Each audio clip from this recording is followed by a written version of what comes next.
more information at our website.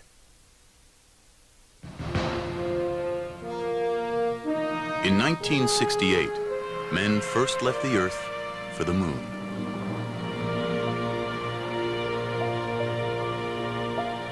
Millions of people watched their journey on television.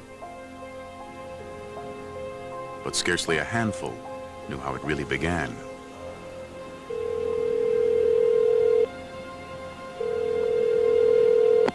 North American Aviation. Frank Borman, please.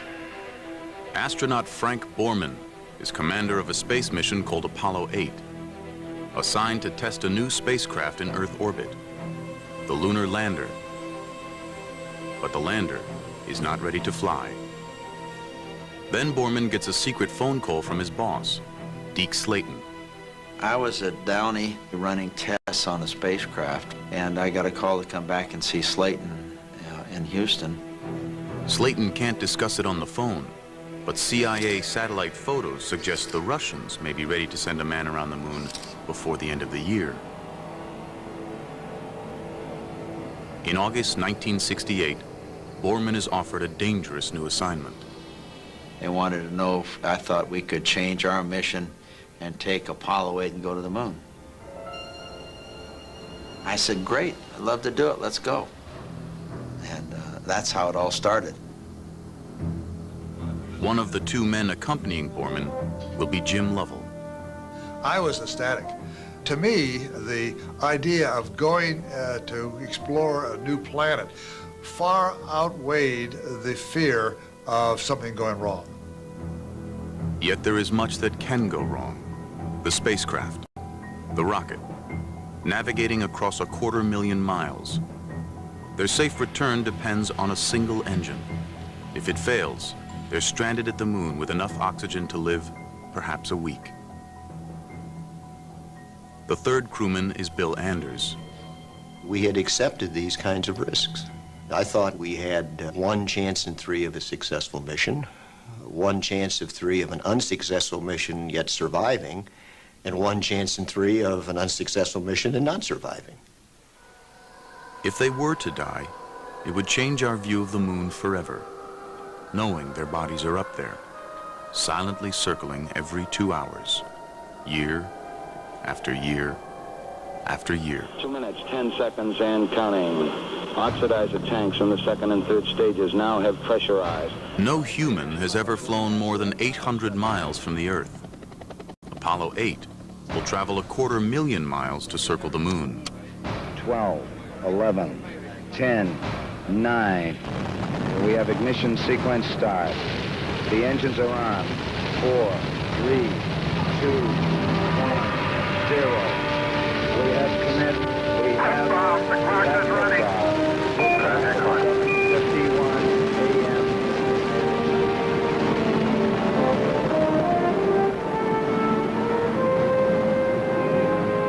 I was absolutely mesmerized by what was going on. I mean, all of a sudden you find out that, my God, the crew has left the Earth's environment.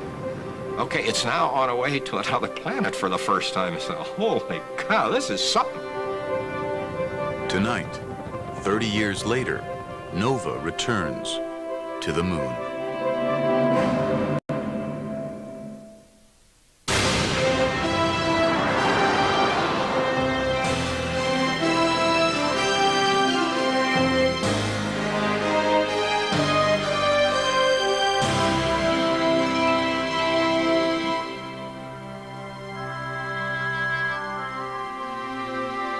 Major funding for NOVA is provided by the Park Foundation, dedicated to education and quality television. This program is funded in part by Northwestern Mutual Life, which has been protecting families and businesses for generations. Have you heard from the Quiet Company? Northwestern Mutual Life. And by iOmega, makers of personal storage solutions for your computer, so you can create more, share more, save more, and do more of whatever it is you do. iOmega, because it's your stuff. And by the Corporation for Public Broadcasting and viewers like you.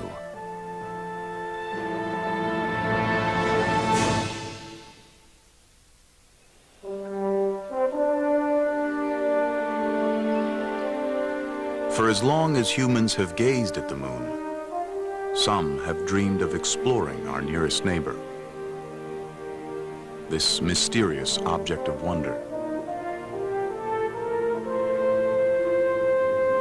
But when future generations look back, they may be surprised to learn why men first went to the moon. Because the ancient dream of exploration had almost nothing to do with what was called Project Apollo. Any idea that the Apollo program was a great voyage of exploration or scientific endeavor is nuts. People just aren't that excited about exploration. They were sure excited about beating the Russians. On October 4th, 1957, Russia orbits the first man-made satellite in history, Sputnik. To many Americans, it's a shocking defeat, a Pearl Harbor in space. It is quite possible that an aggressor nation that dominates space will then dominate the world. We just can't let that happen. They consider the control of space around the Earth very much like, shall we say, the great maritime powers considered the control of the seas in the 16th to the 18th century. And they say if we want to control this planet, we have to control the space around it.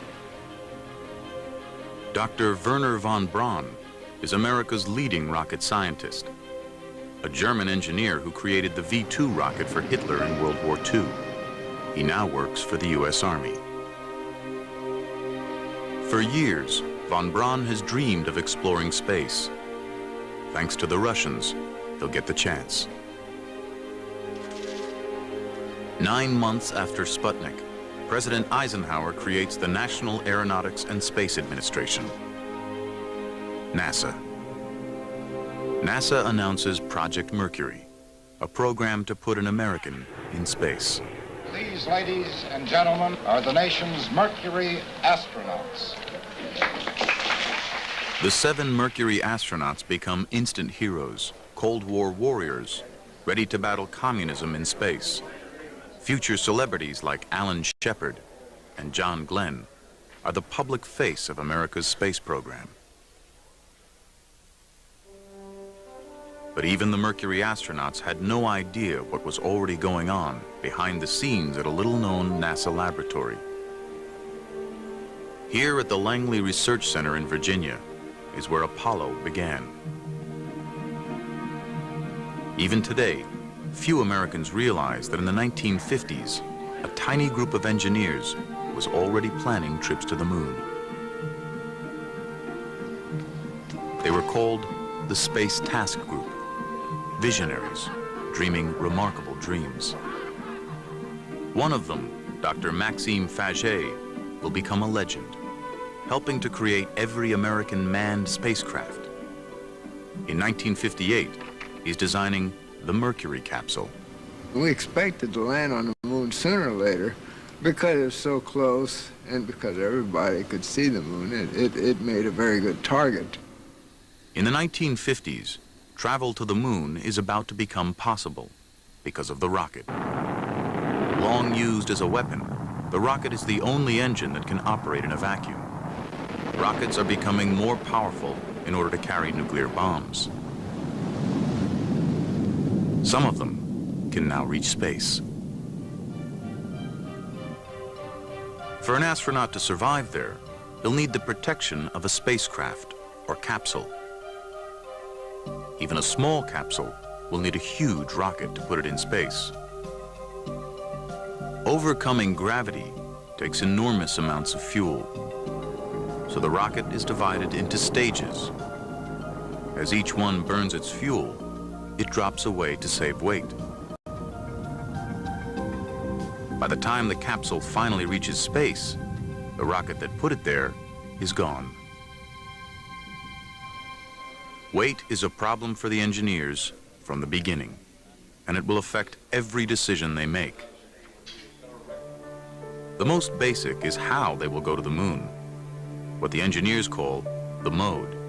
There are 2 possibilities. The first direct ascent, uses a single rocket to send a spacecraft to the moon. It's the way people have always imagined going. But sending the spacecraft all that way will take an enormous rocket, larger than the Statue of Liberty, a monster called Nova. There were actually designs for the Nova rocket, but could you build it? The real issue about the Nova rocket is the question is, could you build it? And if you did have a problem with it, it could really destroy a good part of the Cape Kennedy at the time because it was such a massive amount of propellant. Wernher von Braun favors a different mode, Earth Orbit Rendezvous, EOR. EOR uses two smaller rockets. One sends up the spacecraft, the other sends up the fuel. The astronauts rendezvous with the fuel tank, fill up their spacecraft, and head for the moon. Direct ascent is simple, but needs a huge rocket. Earth Orbit Rendezvous uses smaller rockets, but it's more complicated. Picking the mode will be the most critical decision in the Apollo program, because it determines everything. The spacecraft, the rocket, the training, budget, and schedule. The wrong choice means losing to the Russians, and maybe not reaching the moon at all.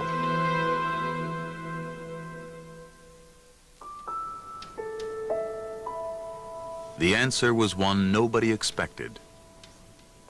The engineer who lobbied for it was an outsider.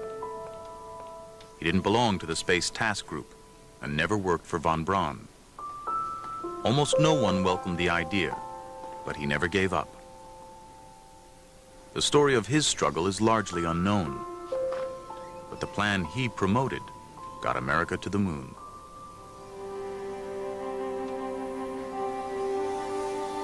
His name is Dr. John Hobolt. In 1959, he's adamant both modes, direct and Earth Orbit Rendezvous, will fail because the spacecraft needed to land on the moon is much too large. It was a vehicle about the size of an Atlas. Down at the Cape, it takes 3,000 men, a launch pad, and a launch facilities to get an Atlas off the ground from the Earth. They were going to land something the size of an Atlas on the moon backwards with no help whatsoever. I thought that was preposterous. 14 million Hobolt suggests not taking the main spacecraft down to the moon at all. Instead, the astronauts will use a separate lander, a small taxi or bug. One time we called it the Lunar Excursion Vehicle, sometimes we call it the bug, sometimes we called it the Lunar Schooner. But the idea was that we go there, we go into orbit around the moon, then make a decision to land, so we would land with the small lander, but keep the command module in orbit. He was the lonely vigil observing everything. After we explored, we'd take off again, ascend, make the rendezvous again with the command module, dispense with the lander because it's done its job, and then we'd return to Earth in a very normal way. This is Lunar Orbit Rendezvous, LOR. By using a separate lander and not taking the mothership down to the moon, LOR saves fuel and weight. Hobolt promises LOR can get America to the moon with one rocket, and it won't have to be the huge Nova. But the astronauts' safe return depends on rendezvous, something no one's ever done, even around the Earth. Hobolt's plan requires that rendezvous work perfectly at the moon. To almost everyone, that seems insane. Well, when I first heard about Lunar Orbit Rendezvous, I said, my gosh, we don't even know how to rendezvous in Earth orbit yet. Now, how are we going to be able to assure ourselves that we could get the two vehicles together in orbit and dock together at the moon? That seemed like a very chancy thing. I remember expressions like, this is the most ridiculous thing I've ever heard of, the most unsafe thing. How could anybody go up there and land and rendezvous 250,000 miles away? John Hobolt goes on a crusade for LOR, making presentation after presentation. Though he did not invent the idea alone, Hobart has become its main advocate, and he's beginning to annoy some powerful critics, like Max Faget. Well, Hobart was a rather pushy guy, there's no doubt about it. There were a lot of people who had their minds made up that we already knew how we were going to do it. And he had considerable discussion and argument, some of it pretty heated. At a meeting here in headquarters, Max Faget got up on that table and pounded, and he says, "Don't you listen to him, don't listen, his figures lie, his figures lie." We had this little discussion going, which personalities got involved. To some degree, that he was crucified that day, chastised. The system was considered to be risky, unsafe. By April 1961, John Hobart has been pushing LOR for 2 years and getting nowhere. But he's about to get some help from an unexpected source.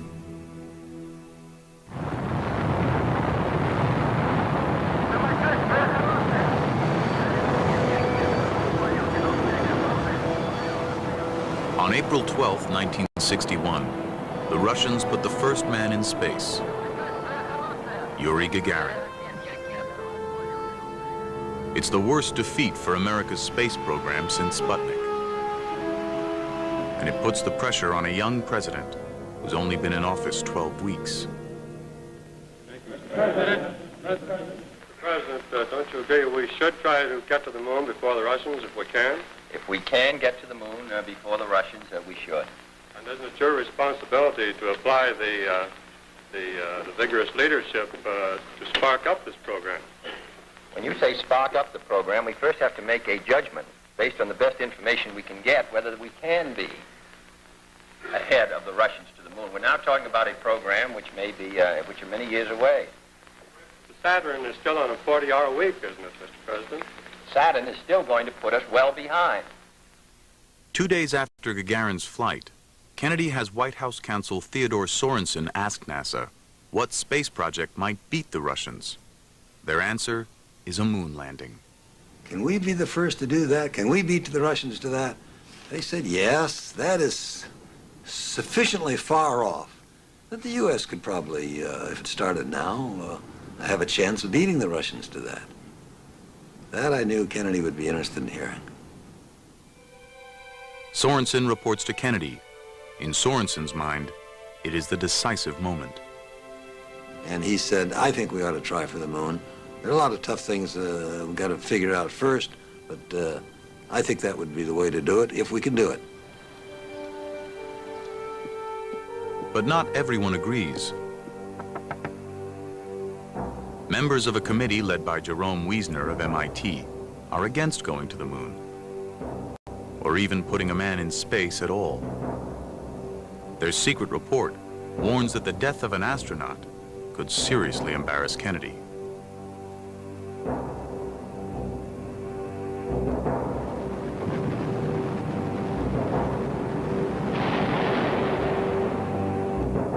Kennedy will keep his moon decision quiet until NASA proves an American can go into space and come back alive.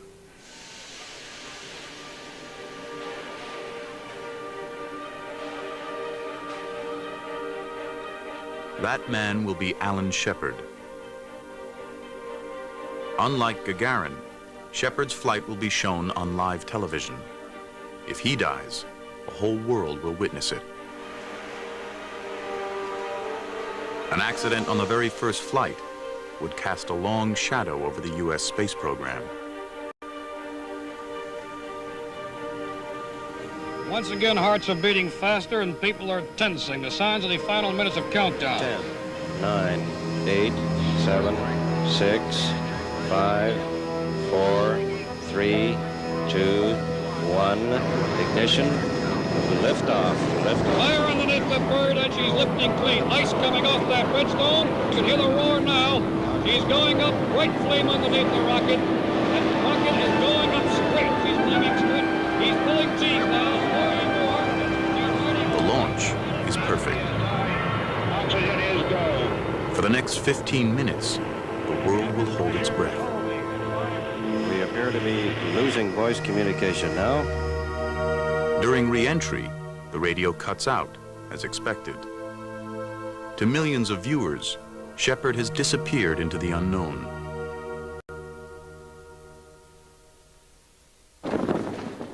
Main chute is green. Main chute is coming unreefed and it looks good. This is it. You should hear the newsmen here right now. They are absolutely screaming and shouting. They've been jumping up and down. It is a tremendously successful. With the enormous response to Shepard's flight, Kennedy will now make his moon decision public.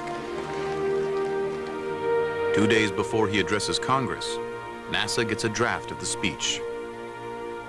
And the one thing that really concerned us was that he had included the date of 1967. And we felt that that was fine for planning and for managerial purposes, but that the country should not stick its neck out to that extent. And so right there, the call put into Ted Sorensen, who said, as you can imagine, well, what do you recommend? And Jim Webb said, well, within the decade. To some people in this the new decade started January 1, 1970, and technically it began January 1, 1971. So there was a little fudge there, and Kennedy just decided to keep that fudge. I believe that this nation should commit itself to achieving the goal before this decade is out of landing a man on the moon and returning him safely to the Earth.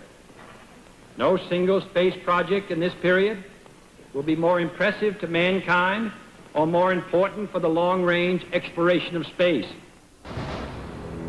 America is headed for the moon.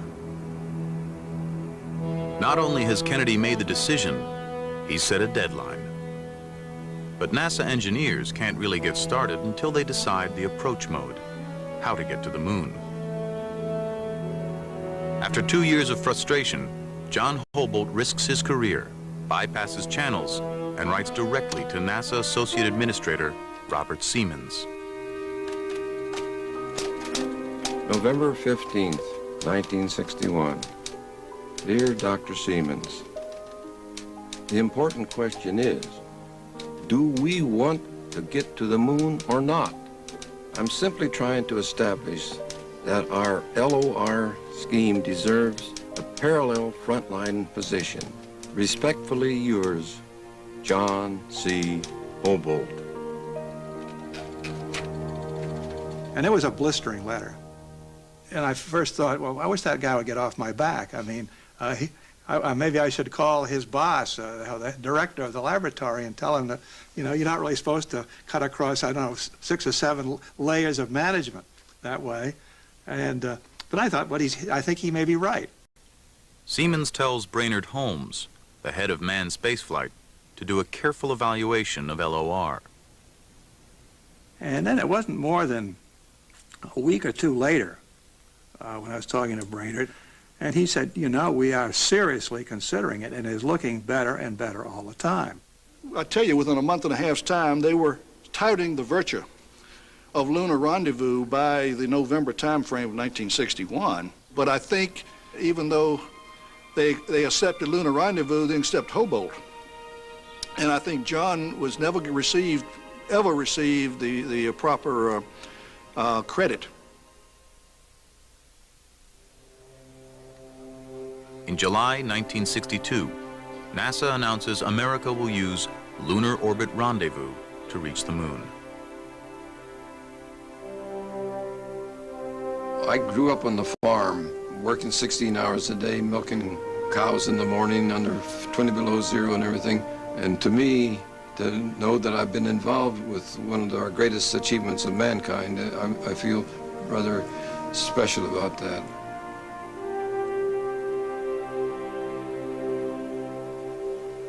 NASA has made its decision, but Lunar Orbit Rendezvous is still just theory. If it fails, the astronauts will be stranded at the moon forever. John Hobolt is convinced Rendezvous will work. Now it's up to the astronauts to prove he's right. It will take precise flying at extremely high speeds, with little margin for error. This is why military test pilots were selected in the first place. rendezvous, they'll need a spacecraft they can maneuver, a true flying machine controlled by the pilot. But the primitive Mercury capsule is not it. All we could do in Mercury was put it up and fire the retro rockets and bring it down. We couldn't maneuver the vehicle. We couldn't change its inclination, couldn't change its altitude, couldn't do any kind of operations in space. By 1963, Mercury's 6 flights are over. Apollo is still on the drawing board. Can 2 spacecraft rendezvous? Can man survive a 2-week trip to the moon? Can he get out of the spacecraft with nothing but a suit for protection?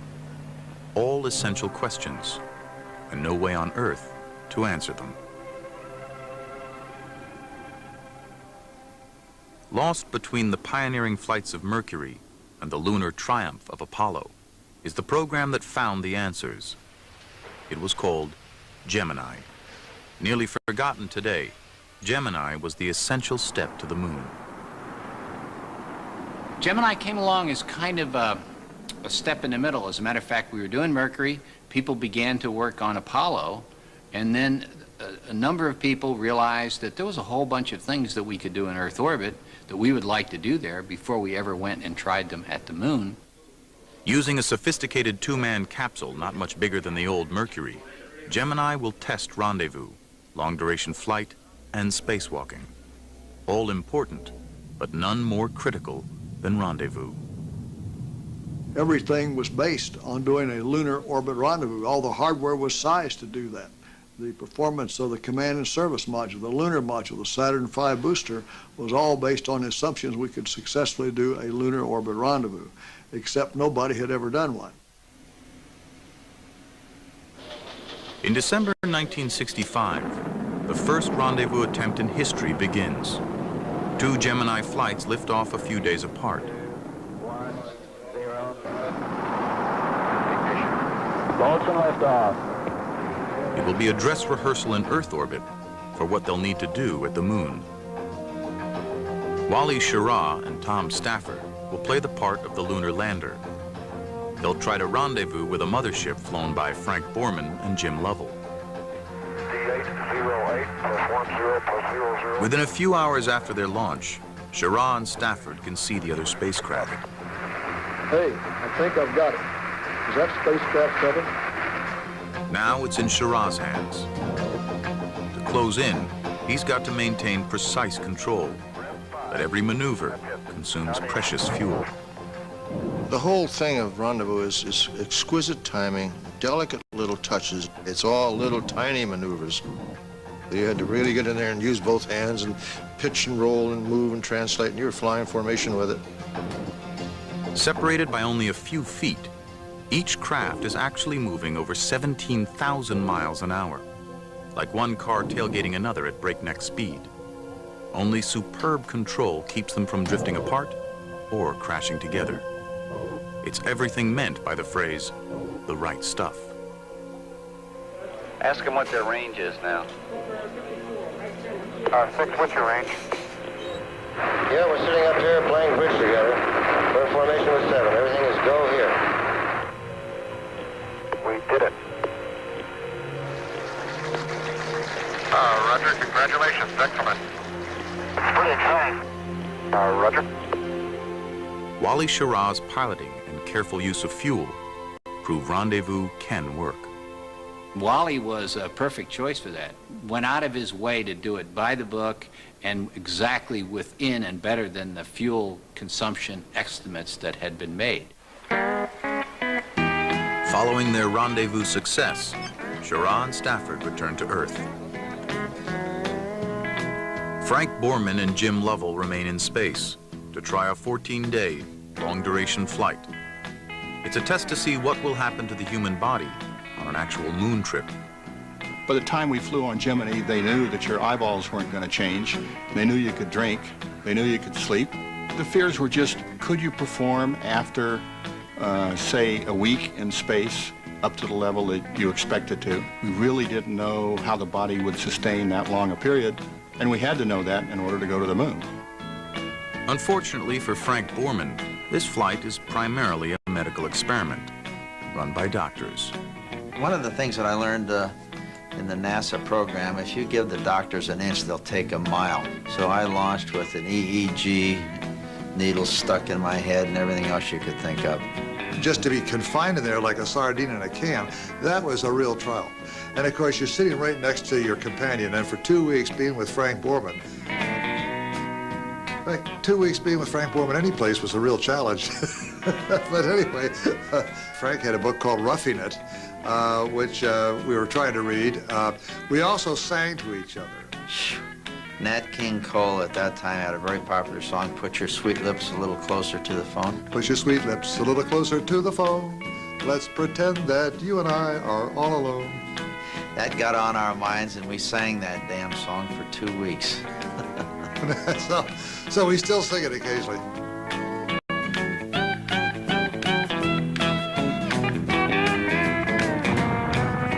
They can joke about it now, but in 1965, Borman and Lovell are medical guinea pigs.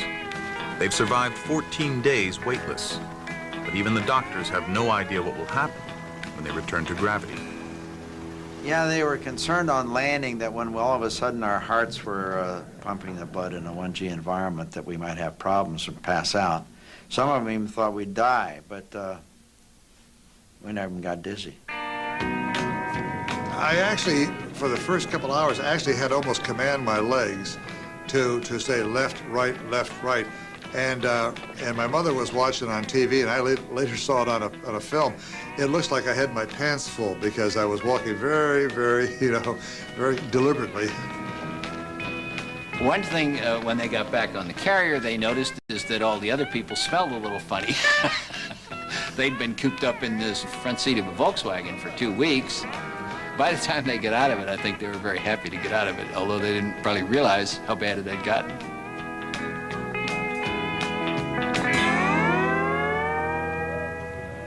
So far, Gemini has succeeded brilliantly. But the final challenge to master is extravehicular activity, EVA, or spacewalking. There's no point in going to the moon if you can't get out and walk around. NASA knows it, and so do the Russians.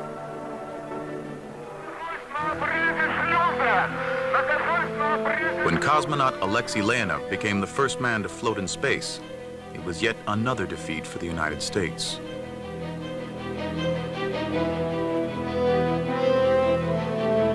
Three months later, in an effort to match the Russians, American Ed White tried it. He floated for 20 minutes and loved every bit of it. You're right in front, Ed. You look beautiful. I feel like $1 million. So far, it looks easy, but this is a dangerous illusion. Before Gemini is through, EVA will put the lives of 3 astronauts at risk.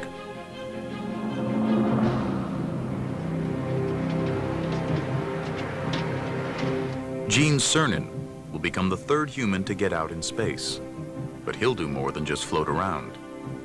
I was going to go out, and I was going to have to do legitimate work. I had to basically assemble a whole flying backpack outside the spacecraft in 0 gravity through a nighttime cycle where I had little or no light. Cernan discovers that even the simplest task is nearly impossible. And every time I'd push or turn a valve, it would turn my entire body in 0 gravity. I had nothing to hold on to. And we take for granted gravity because we can do that kind of work with ease if something is holding our feet to the ground. Nothing was holding me anywhere. The effort quickly proves a tremendous strain. Within minutes, he's sweating profusely. It's not at all what Cernan and his commander, Tom Stafford, were expecting. Within a few minutes, he fogged over. We were so naive, we didn't even think about putting defog on our visor like you do when you go snorkeling or scuba diving. And so he was huffing and puffing, and I was flying the spacecraft. He says, Tom, I've got a hard time controlling myself. And it was a very, in retrospect, somewhat of a hair-raising thing. And there were probably times where there were people down here on Earth wondered whether I'd get back in because my heart rate was running at 170 beats a minute.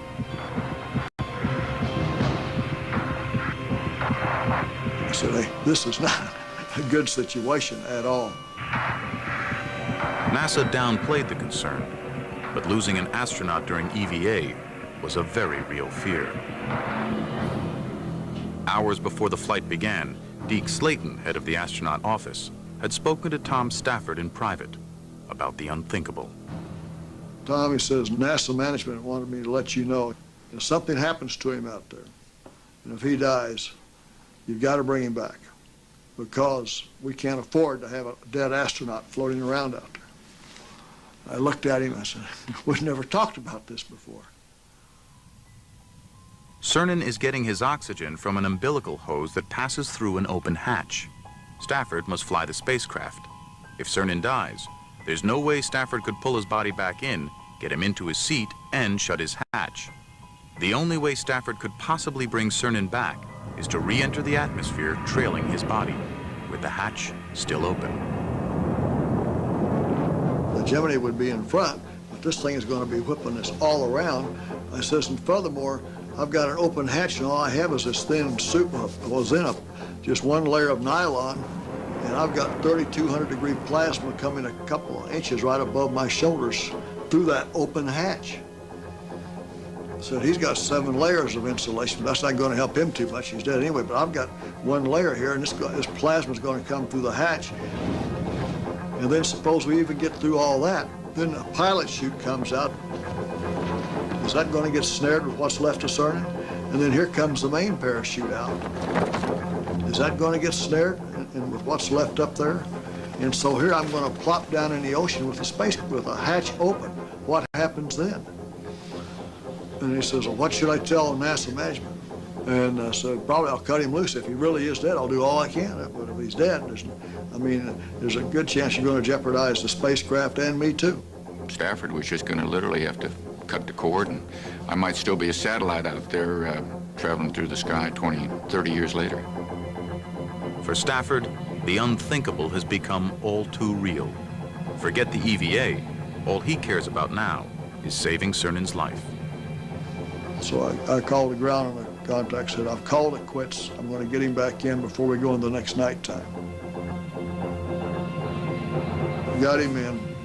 Finally, he just couldn't hardly move. And then when he opened his visor, he was absolutely pink, like he'd been in a sauna about an hour too long. The next day we landed, and they flew the suit right back to Houston. They had over a pound or a pound and a half of water out of each boot. But he lost, I think, 10.5 pounds in 2 hours and 5 minutes outside. The next 2 attempts at EVA are scarcely any better. Everybody forgot Newton's third law of motion. To every action, there's an opposite and equal reaction. And when they touched the spacecraft repelled them. As engineers, we started saying, look, we've had 3 missions where the EVAs didn't go well. What was wrong? Then we had a science advisory team step in and say, look, your entire principles of EVA are wrong. How you train, how you prepare the crew, the kinds of tools and instruments that you use. For the next attempt, the capsule will be equipped with special handholds and footholds to anchor the spacewalker in place. But the biggest improvement is neutral buoyancy training, practicing underwater, the closest environment on Earth to weightlessness. On the final Gemini flight, the new training and tools make all the difference. What has been nearly impossible is now easy for astronaut Buzz Aldrin. I felt that it was a piece of cake outside, just moving very slowly. There was no challenge. Certain things come naturally. You decide that you're going to move in a certain way and you need leverage, so you just don't allow yourself to get out of position. And you know, it just takes a little bit of patience and understanding.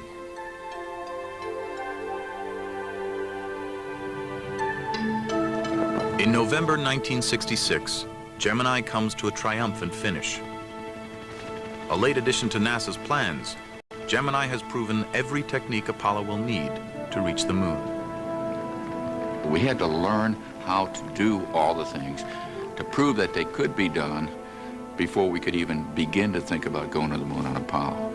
And Gemini, in its own historical context, was perhaps as important as Apollo, because without Gemini, there would have been no Apollo. We had finally figured out how to do EVAs without fogging up the visors. We'd figured out how to do rendezvous. We figured out how to do long-duration flights. Now, suppose we had never done any of this. Say, whoopee, we're going to the moon, and never done Gemini. It would have been a disaster.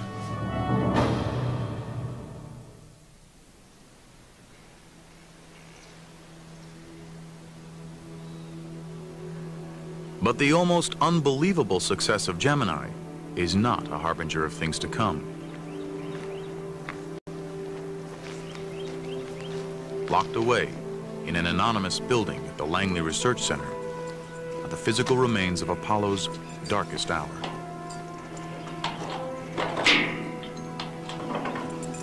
The artifacts stored in this building have not been shown to the public in a decade.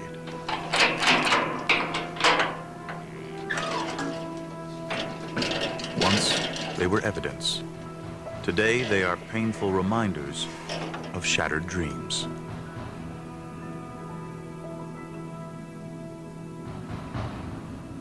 In 1967, the high hopes of America's moon program were all riding on this spacecraft. Its maiden voyage, the first flight of Apollo, was supposed to bring the moon within reach.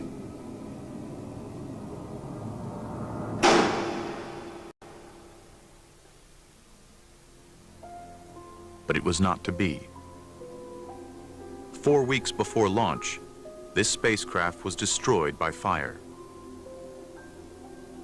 The tragedy not only claimed the lives of 3 astronauts, it also stole forever the innocence of everyone who worked on Apollo.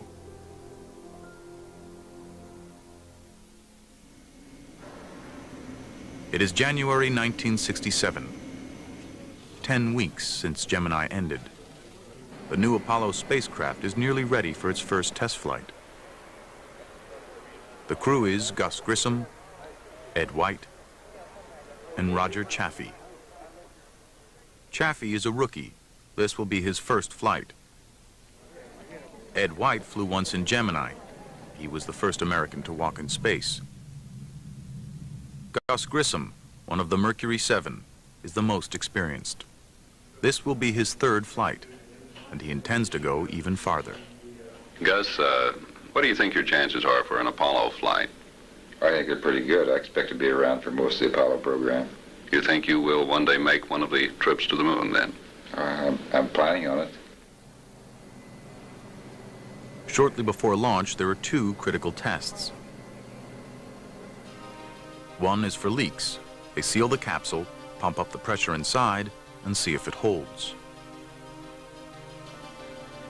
The second test is a practice countdown, a dress rehearsal for launch. The crew is in the capsule, the hatch sealed, and the spacecraft filled with pure oxygen. To save time, NASA does both these tests at once.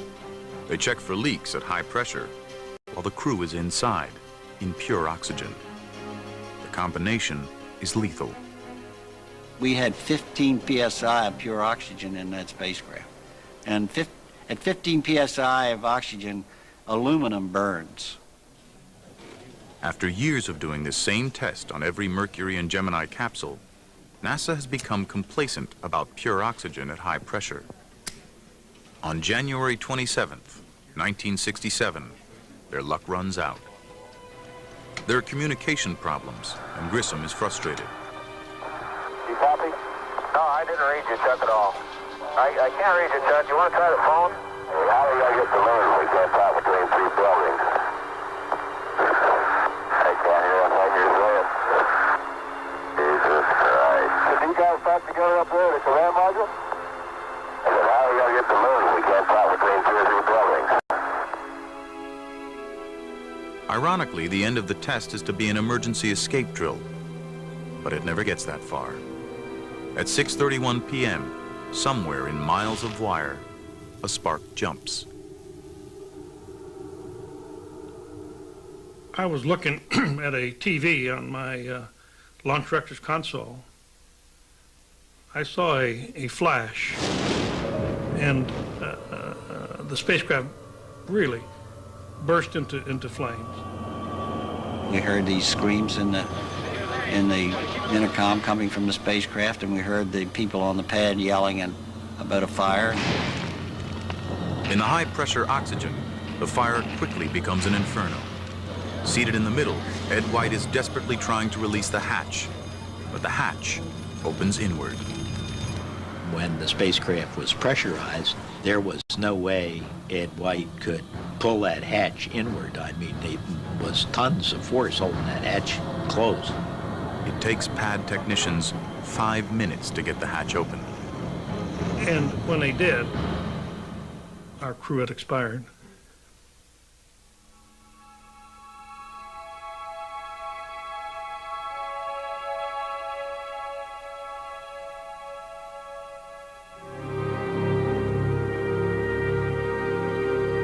It was like a stomach punch for everyone in the program, and everybody, no matter what role they had or what part they had in it, I think had a sense of guilt about it.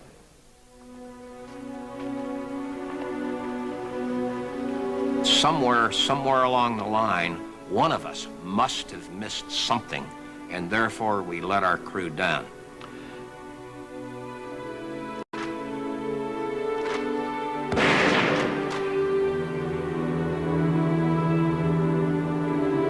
Roger was so energetic, so enthusiastic about the whole program.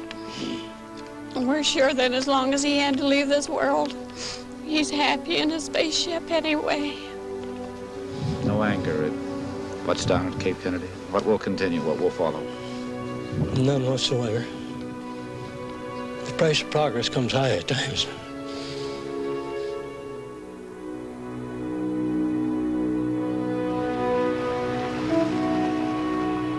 In the aftermath, NASA conducts a painstaking investigation and finds the Apollo spacecraft is full of design flaws and sloppy workmanship.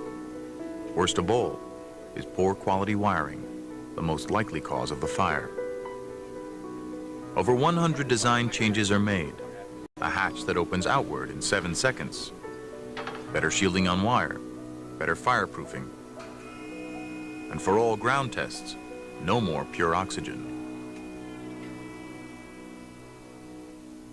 This spacecraft never left the ground, yet it may have contributed more than any other flight to the goal of reaching the moon.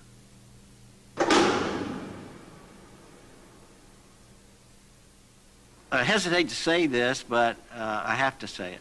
I don't think we would have gotten to the moon in the 60s if we had not had the fire. That's a terrible thing to say, but I think it is true.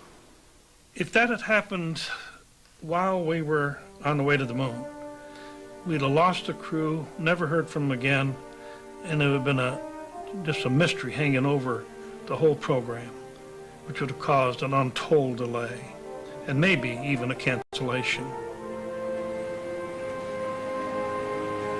But no matter how improved the new spacecraft may now be, it still cannot reach the moon without a huge and powerful rocket.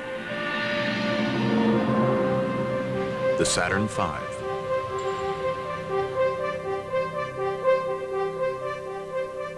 Mercury and Gemini used reconfigured military rockets intended to carry warheads. The Saturn V was created solely to explore space. It stood 363 feet tall. It weighed 6 million pounds, but over 90% of that weight was fuel, 1 million gallons. All that fuel didn't last long. The 5 engines of its first stage burned 15 metric tons of it every second. This was the only rocket that could send Apollo to the moon. And there was a time when no one knew if it would even work. This incredible machine is the creation of Wernher von Braun and his team at the Marshall Space Flight Center. Within NASA, the Marshall Group is notorious for being extremely cautious engineers. Some of the people in the headquarters referred to Marshall as the Chicago Bridge and Iron Works. All of their vehicles were very conservatively designed with safety factors that I think were probably excessive by today's standards at least. However, there's one thing that has to be acknowledged. they worked. But von Braun's conservative engineering has a downside. His team works slowly, testing their rockets one stage at a time. At this rate, it will be years before the Saturn V is ready. Dr. George Miller, director of manned spaceflight, sees a way to cut the schedule. Test the whole rocket at once, an all-up test. Von Braun and his team are aghast. To sell this to the German team was really, they couldn't believe it. They were for the careful, step-by-step approach. And their reaction was that you must be out of your mind. You wouldn't do that, would you? And that literally was what they said. Von Braun has good reason to be nervous.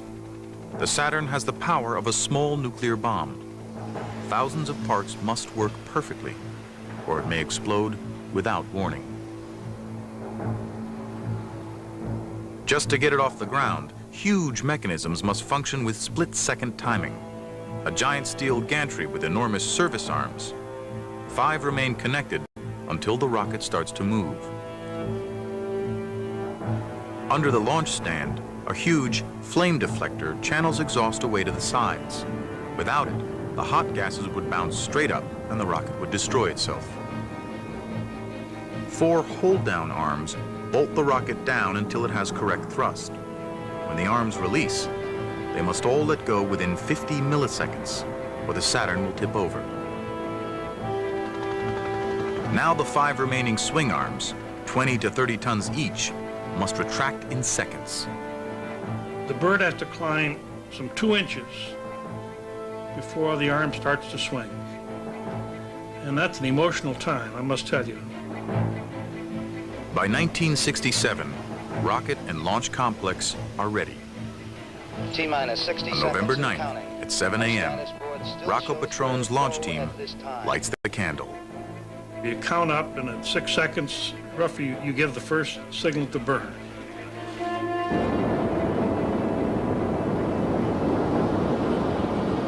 Five, 4, we have ignition. When the engines all reach correct thrust, the rocket sends a command. Let me go. The hold-down arms release. The swing arms retract.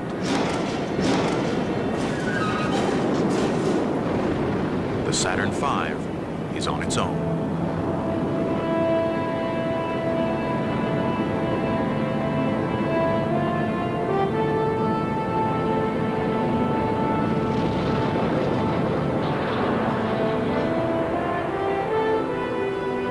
You can see the triumph in some of our safe bases when it actually went off properly. And that was with Werner and some of his team there. And they said, we just can't believe it. It all worked. To me, it was the opening of the space age. Once we had that bird launched, I knew then it was just a matter of time until we got to the moon.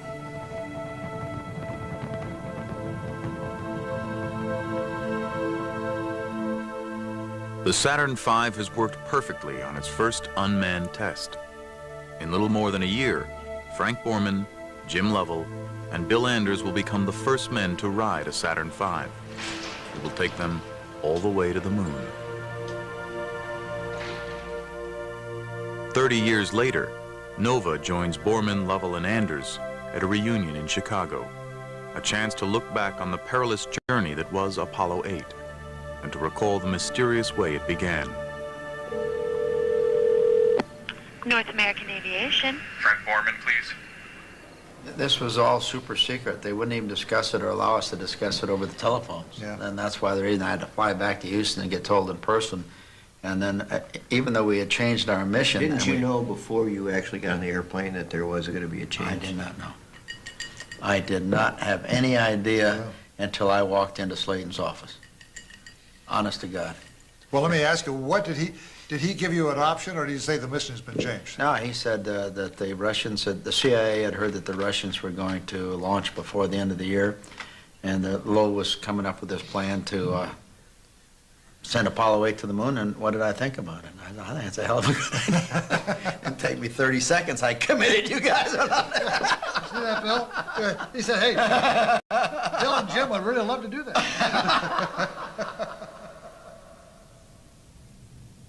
3 days after leaving Earth, Apollo 8 is approaching its target. But the moon is invisible, hidden in shadow, lost in total darkness. It was very black. All there was we could see over our shoulder was a black hole with no stars. We assumed that was the moon. In fact, the only time of the flight that my hair kind of crawled on the back of my neck, going into this big black hole.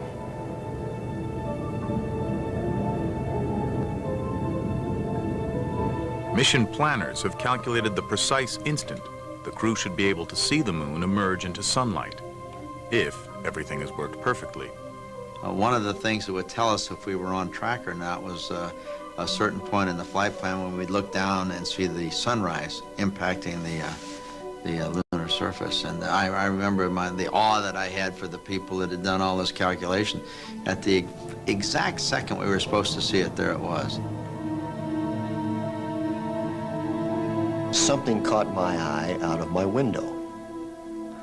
And these were the lunar mountains coming up the window. It is humankind's first look ever at the far side of the moon. It was a lot rougher than the front of the moon, the side that's always exposed to the Earth. We were like three school kids looking into a candy store window. Our noses were pressed against the glass. We forgot the flight plan. Then, something happens that no one has predicted, and it turns out to be an even more amazing sight.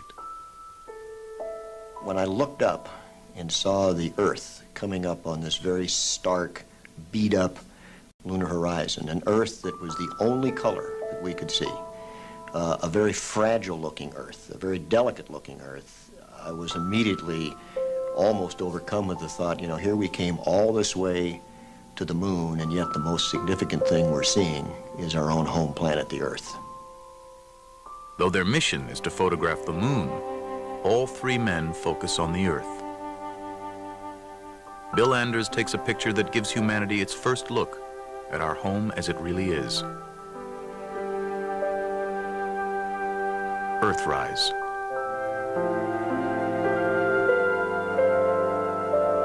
All of the views of the Earth from the moon have let the human race and its political leaders and its environmental leaders and its citizenry realize that we're all jammed together on one really kind of dinky little planet, and we better treat it and ourselves better, or we're not going to be here very long. As fate would have it, it is Christmas Eve. NASA has planned a live television broadcast from around the moon. We were told that we would have the largest audience that ever listened to a human voice when we made our TV broadcast from the moon on Christmas Eve. And the only instructions that we got from NASA, do something appropriate. The largest audience in history. The first words from another world. But what should they say? I didn't want to take the time to worry about that when we had so much else. And Cy Borgen, who was a friend of ours with the U.S. Information Agency, suggested, how about reading from Genesis? So that's how it happened. We are now approaching lunar sunrise, and for all the people back on Earth, the crew of Apollo 8 has a message that we would like to send to you. In the beginning, God created the heaven and the earth. And the earth was without form and void, and darkness was upon the face of the deep. And the Spirit of God moved upon the face of the waters. And God said, "Let there be light." And there was light. And God saw the light, that it was good. And God divided the light from the darkness. There's a lot of times in my life when I've been brought to tears by just the power, the immensity, the beauty of what we were doing, and this was one of those days. And God saw that it was good. And from the crew of Apollo 8, we close with good night, good luck, a Merry Christmas, And God bless all of you on the good earth.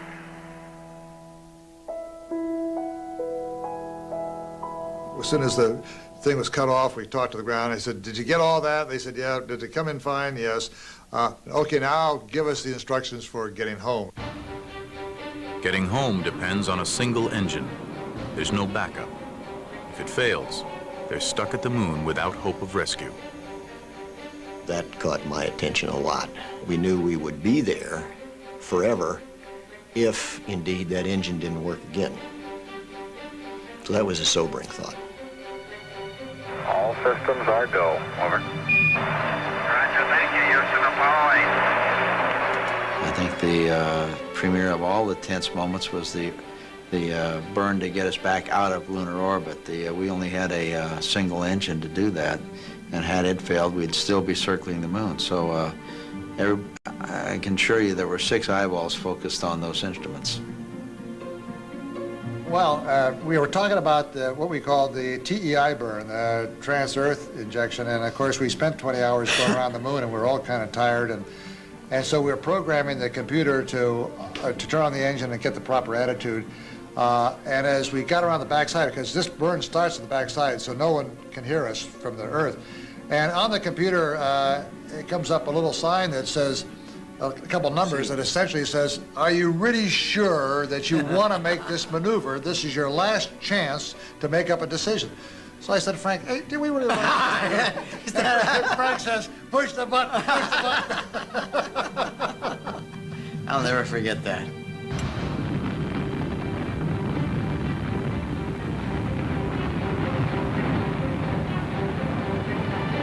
The engine works. They're on a path back toward the Earth. But how accurate is their course? In 3 days, Apollo 8 will hit the Earth's atmosphere at 25,000 miles an hour. They must come in at exactly the right angle. Too shallow, and Apollo 8 will skip off like a stone on water. Too steep, and they will be incinerated. And we had to come 240,000 miles to hit something that was a re-entry target about the size of a letter slot, seen from about 4 miles away. We had to slide the letter into that slot. And the initial throw was good enough that that letter went right through the middle of it. On the re-entry, Bill hadn't flown before, so Lovell and I were kidding him all the time about how exciting the re-entry was going to be, and this and that and the other thing, and that don't worry, we were going to be all right. And then about halfway through the re-entry, the Apollo was so much more spectacular than Gemini that Lovell and I were both scared. We shut up. Yeah. You remember that? With its Earthrise photograph and reading of Genesis, Apollo 8 has struck a universal chord, moving the human spirit all across the world. I think the high point of my space career was Apollo 8. I say that because we were the first 3 people to leave the Earth, to go to the moon, to see the moon, the far side, but also the first people to see the Earth as it really is.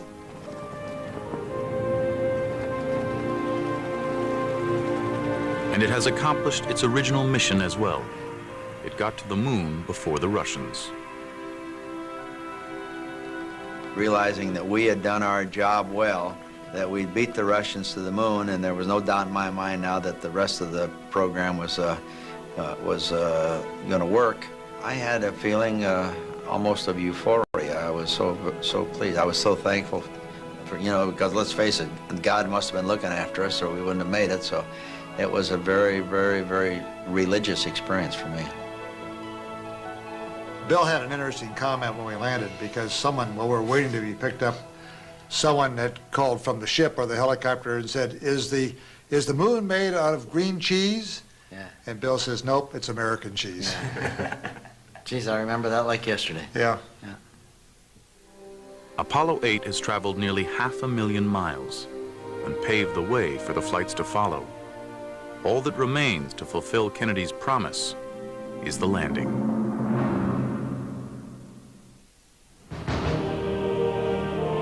Early in 1969, the Russian threat resurfaces. CIA satellite photos reveal 2 Soviet rockets, larger than any detected before.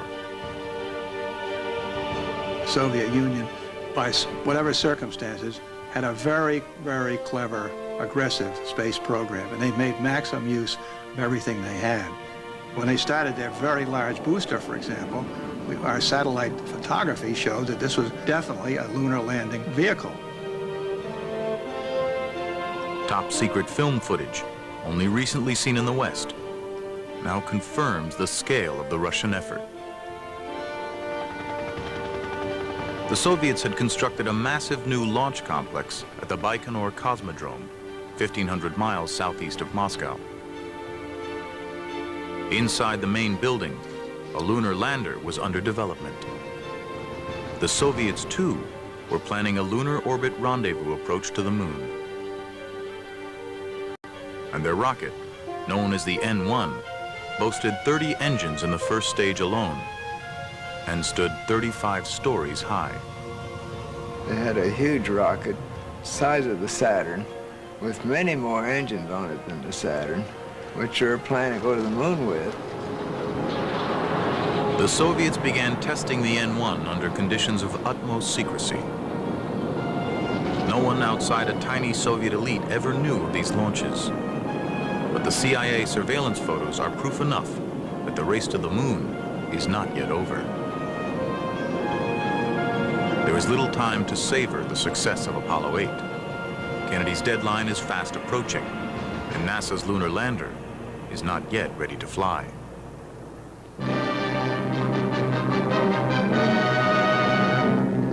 This strange device is one that Uncle Sam hopes will make history. The lunar craft will reach the moon aboard the Apollo spacecraft, and then 2 of the crew of 3 will board the Bug to land on the moon. The Lunar Excursion Module, the LEM, is designed to orbit the moon as part of a stack of spacecraft. Attached to the Command and Service Modules, the CSM.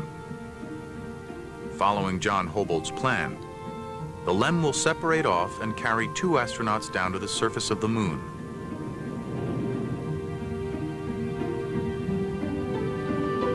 The ascent stage of the LEM will bring them back to dock with the CSM and return to Earth.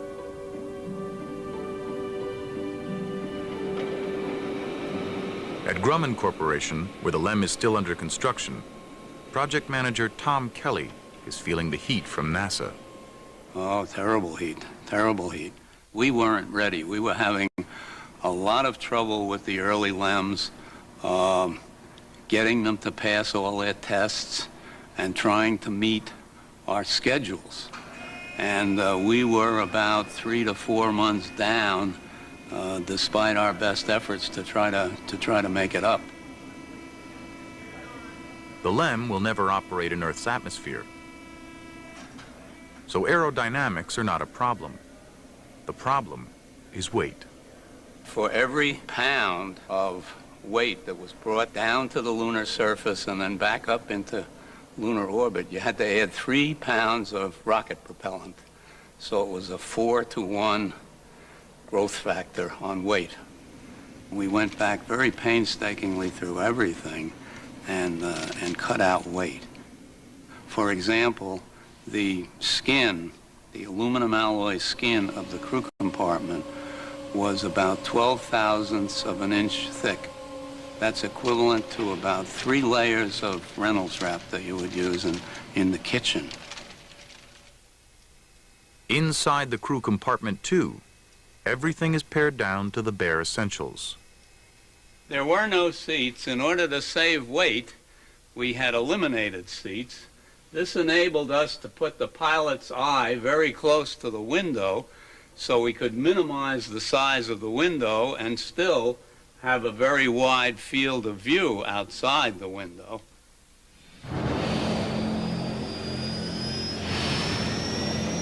While engineers trim pounds from the LEM, astronauts train for a lunar landing with this contraption, known as the flying bedstead. Jet engines firing downward cancel out most of the vehicle's weight to approximate lunar gravity. But the machine is awkward and dangerous.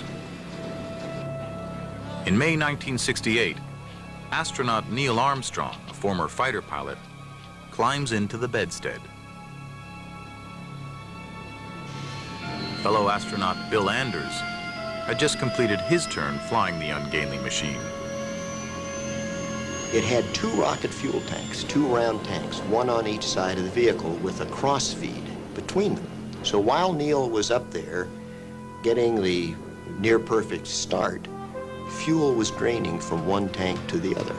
Just about prior to touchdown, he ran out of the fuel to control the attitude of this vehicle.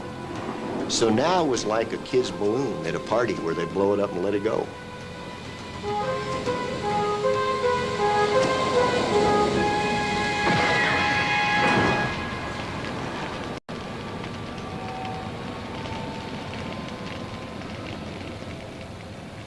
Armstrong managed to eject just in time. But parachutes are not an option on the airless moon. The lander must work perfectly, and the landing site must hold no surprises. The moon's surface appeared fairly smooth from the vantage point of Apollo 8. Plenty of wide, flat plains where the LEM could set down safely. But close-up photos beamed back from unmanned probes tell a different story. Deep craters, towering mountains, boulders bigger than houses litter the landscape. One scientist warns that the LEM could sink beneath the surface into a thick layer of lunar dust. The landing site must be chosen with great precision and from 250,000 miles away. Charged with this task are 2 geologists, then fresh out of graduate school, Farouk Elbaz and Jim Head. One of the big problems was if you landed even on a flat surface on the edge of a crater, some of these craters had slopes of 10 to 15 degrees in the inside. And of course, if the lunar module pitched over and landed, they would just keep going over.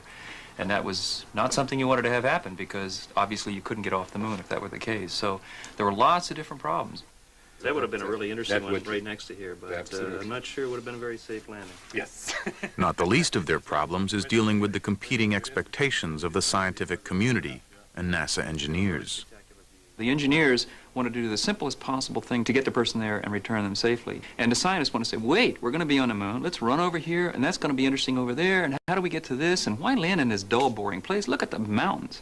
And you can imagine saying to an engineer, we don't want to land on a flat surface. We want to land on the side of a mountain. Like, whoa, get real.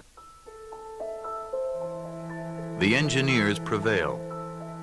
The first landing attempt will aim for the edge of a broad, flat area known as Mare Tranquillitatis, the Sea of Tranquility.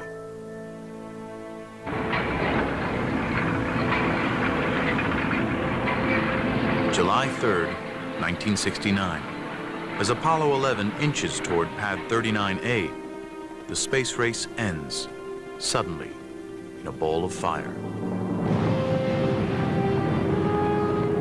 The CIA learns that a giant Russian N-1 moon rocket has blown up during a test launch at Baikonur. It will take the Soviets months to recover, if they ever can. NASA officials debate whether to pause and catch their breath, but all systems are go. The LEM has been trimmed down to flying weight. Just 2 days before launch, NASA gives the final go-ahead for a landing attempt. The astronauts, Neil Armstrong, Buzz Aldrin, and Mike Collins, know that many peg their chances of actually reaching the moon's surface at 50-50. If they fail, NASA has 2 more rockets and 2 more crews ready to go before decade's end. On July 16th, over 1 million people flocked to Cocoa Beach, Florida, across the bay from the launch site. The crowd is filled with politicians, television stars, ordinary people, all hoping to witness history being made.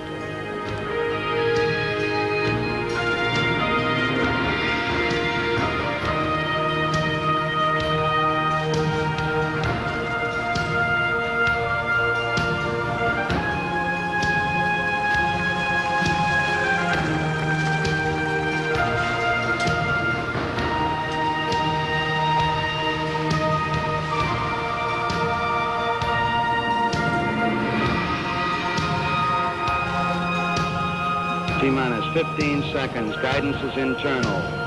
12, 11, 10, 9. Ignition sequence start. 6,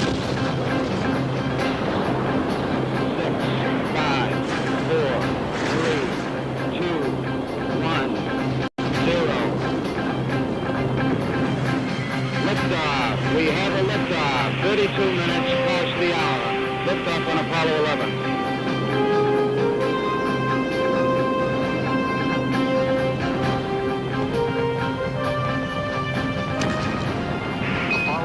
This is Houston. You are confirmed to go for orbit. The 3 Gemini veterans aboard the spacecraft have spent years preparing for this journey. You are go for TLI, over. Collins, 37, a West Point graduate and career test pilot, will fly the command module around the moon. Aldrin, 38, also from West Point with a doctorate from MIT, will join the 37-year-old Armstrong, NASA's only civilian astronaut, in the first attempt to land on the moon. Looks like it's going to be impossible to get away from the fact that you guys are dominating all the news back here in Earth. Even Pravda in Russia is headlining the mission and calls Neil the czar of the ship. 4 days and 250,000 miles from Earth, the crew enters lunar orbit. You are go for LOI, over. Roger, go for LOI. All your systems are looking good. Everything looks okay up here. Going around the corner, we'll see you on the other side, over. Going through my mind was a very simple equation in here. Today, we're either going to land, we're going to abort, or we're going to crash. Okay, all flight controllers, gonna go for landing. Retro, go. Rhino, go. Guide, go. Control. 70 miles above the moon, Armstrong and Aldrin undock the LEM and begin their descent. Capcom, we're go for landing. In Houston, 26-year-old Steve Bales, in charge of guidance control, anxiously awaits data to track their speed and location. When we finally get data, I realize that we're going toward the moon 13 miles an hour faster than we should be, and the computer doesn't know it, and our ground radars tell us. And that doesn't sound like much, and yet it's almost enough that we have to abort the mission. My trench comes up and says, hey, we're not in the position that we expect to be. We've got some velocity errors, and the one that really got your attention, we're halfway to our abort limits. So, holy cow, things are mounting in here. Zodiac, 47 degrees. We have a rule that says if it gets up to 20 miles an hour, we're going to stop this mission, because you could actually literally crash into the moon and not know it, while you're on automatic pilot. Their velocity stays within acceptable limits, but the trouble is far from over. In the lunar module, Neil Armstrong realizes they have overshot their intended landing site. Maybe 3 or 4 minutes into the descent, Neil made an observation that looks like we may be a little bit long.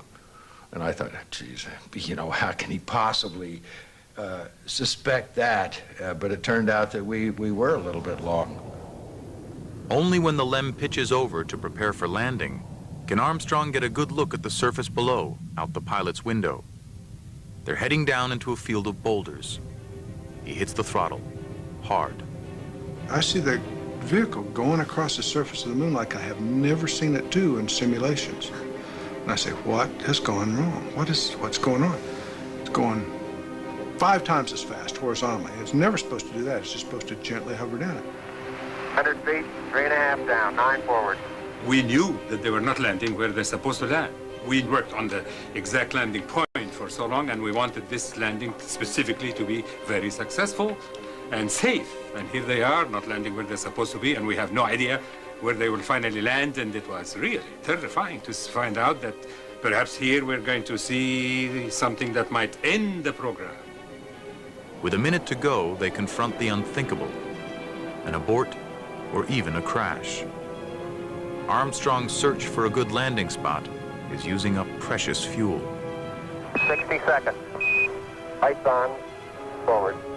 And then when 60 seconds and the light came on, and we were still not real close to the ground, we were maybe 100, 120 feet, then I guess I was getting a little concerned, but what could I do? Could I say, hey, Neil, hurry up, get it on the ground? That would just excite him a little bit more, so I couldn't say that. Armstrong has flown 4 miles past the prime landing target. He has half a minute's worth of fuel left. 30 seconds. You hear 60 seconds, and you hear 30 seconds. And we ever get to 0, we're going to call in a board on fuel, and the crew knows it, and we know it. And about the time we got 30-second call, the crew said, hey, we're kicking up some dust. Picking up some dust. Okay, 75 feet. And we knew then that we were close. And there, I knew that no matter what I would say or do from now on, this crew was going to go in for the landing. 4 forward, drift into the right level. So we just shut up here in the ground, and all we were doing was letting them know what their fuel status was. And the fuel is going lower and lower. And then finally you hear contact light. Contact light. Okay, engine stop. We copy you down, Eagle. Then he says something I will never forget. Listen, Tranquility Base here. The Eagle has landed. I didn't know what Tranquility Base was. They have never used that term when we were doing simulations. They always called themselves Eagle. So, what is this, Tranquility Base? And then I think, what a wonderful name. I mean, all that in a matter of 2 seconds. Roger, Tranquility. We copy you on the ground. You got a bunch of guys about to turn blue. We're breathing again. Thanks a lot. Gene Kranz has no time to catch his breath. He must quickly decide. Is the spacecraft safe where it stands? Or should the crew launch from the lunar surface immediately to rejoin the command module? We had to look over the spacecraft very quickly, make sure the spacecraft was safe, it wasn't toppling over, we hadn't damaged any of the fuel systems by blowing rocks maybe up into the lunar debris, up into the soft underside of the spacecraft. So I had to do this very quickly. And after about 2 minutes, then it's too late, really, because if you were to lift off after 2 minutes after the normal landing, Mike Collins is going round and round, and he's too far ahead for you to catch up to him in a reasonable time. And I just couldn't get the words out to start the stay-no-stay process, and in frustration, after a couple seconds, I wrapped my arm on my right arm on the console, and I had a pencil in my hand. I broke the pencil in two, and then got over that.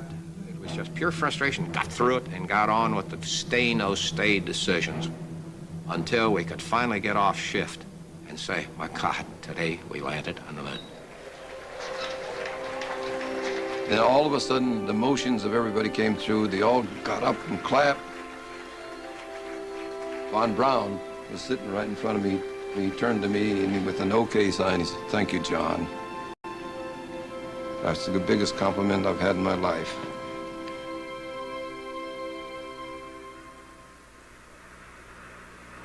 That's one small step for man, one giant leap for mankind.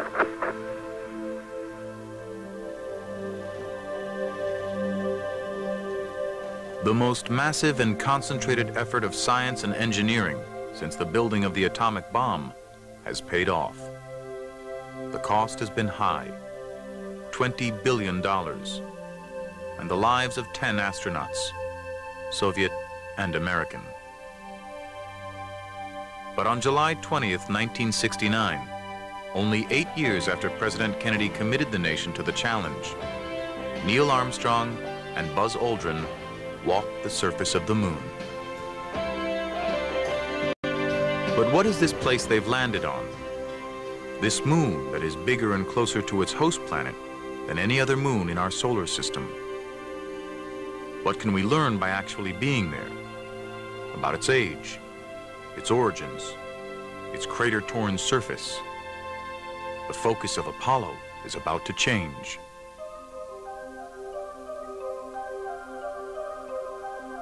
Armstrong and Aldrin bring back precious samples from the moon that are immediately sealed away in airtight vaults. The first pieces of another world. I was a scientist at the U.S. Geological Survey at the time, one of those chosen to study the samples, and it's 30 years ago now, but I can remember the excitement of coming here and getting our bits of material. When the rocks first came back, it was really amazing because the rocks Neil Armstrong picked up turned out to be basalts, and the ages of those weren't a few thousand or hundreds of thousands of years, but were 3.7 billion years old, older than virtually all rocks we'd found on the Earth at that time. Basalts like this are made from cooling lava, the holes from bubbles of escaping gas. On Earth, the salts are relatively young, as the planet's surface is constantly reshaped, erasing eons of geological history. But the age of the lunar basalts suggests that any volcanic activity on the moon ceased billions of years ago, after oceans of lava hardened, forming dark areas called maria, or seas. These rocks, before the astronauts picked them up, had lain virtually unchanged for nearly 4 billion years. Geologists are anxious for more and different samples. Even before Apollo 11, they had lobbied NASA to send a bona fide scientist to the moon.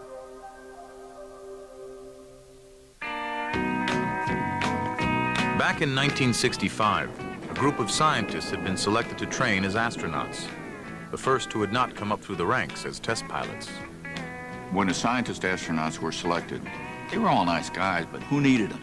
You know, I mean, they can't fly. None of them knew how to fly. We had to send them to flight school. We felt like basically they were taking up space. They didn't have the qualifications that we felt were essential, and that was to be a fighter pilot. You know, living, breathing, gung-ho fighter jock. There were 2 MDs, 2 engineers, 1 physicist, and a PhD geologist the astronauts nicknamed Dr. Rock.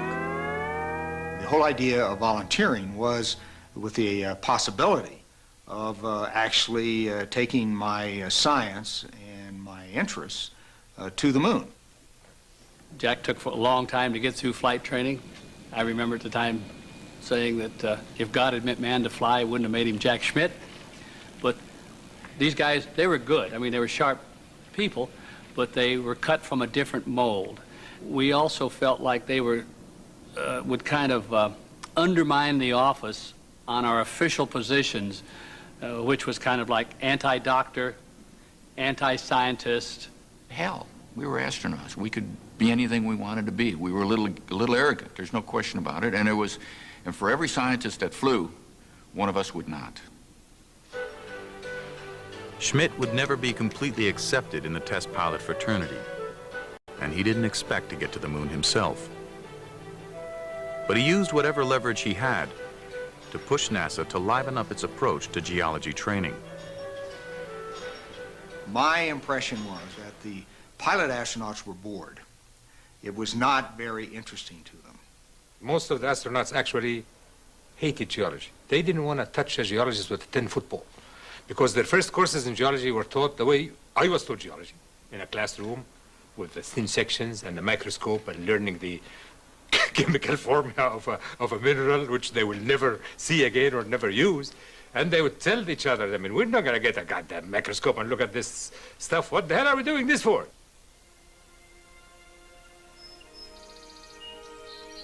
To spark the astronauts' enthusiasm, Schmitt recruited his own source of inspiration from his days at Caltech, Dr. Lee Silver. What I was trying to do initially was convince them that they could make important contributions to the science.